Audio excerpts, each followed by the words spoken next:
Kryeministri Hristijan Mickoski nuk tregoi se kur do të zhvillohet takimi mes tij dhe liderit të BDI-s Ali Ahmeti, se cilin e paralajmëroi ky i fundit në deklaratën pas takimit të liderëve.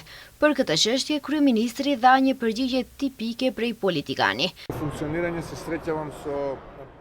Unë në funksionimin tim të rregull politik takoj me të gjithë liderët e partive politike, kështu që në kornizat e atyre takimeve supozoj se do të takojmë edhe me zotrin Ahmetin. Ndërkaq theksoi se të njëjtën është mbajtur takim mes grupeve parlamentare të VMRO-PS dhe BDI-s në lidhje me ligjin për kundërvajtje. Për çka Ahmeti në takimin e liderëve kishte kërkuar informacione shtesë dhe se grupet parlamentare janë sqaruar disa gjëra që ishin të paqarta për BDI-n, prandaj prej që ligji të miratohet në seancën e ardhshme parlamentare dhe qyteti i sigurt të fillojë të zbatohet pa probleme nga një shkurti.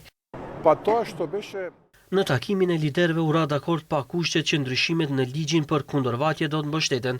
Ai përmendi se kishte disa amendamente, por më vonë në bisedën me ministrin e Brendshëm u konkludua se nuk kishte ndryshime të tilla.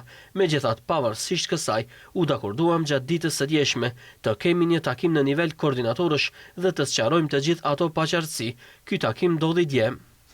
Ndërkaq sekretari i përgjithshëm i BDI-s Arber Ademi një ditë më parë ka thënë se në takimin e Ahmetit me Mickoskin do të kërkohet zgjedhja e qeverisë me badenterë dhe po ashtu badenterë në vendimet e gjykatës kushtetuese për ligje me shumicë të dyfisht. Ai theksoi se nuk heqin dorë nga kërkesa për zgjedhjet e parakohshme parlamentare.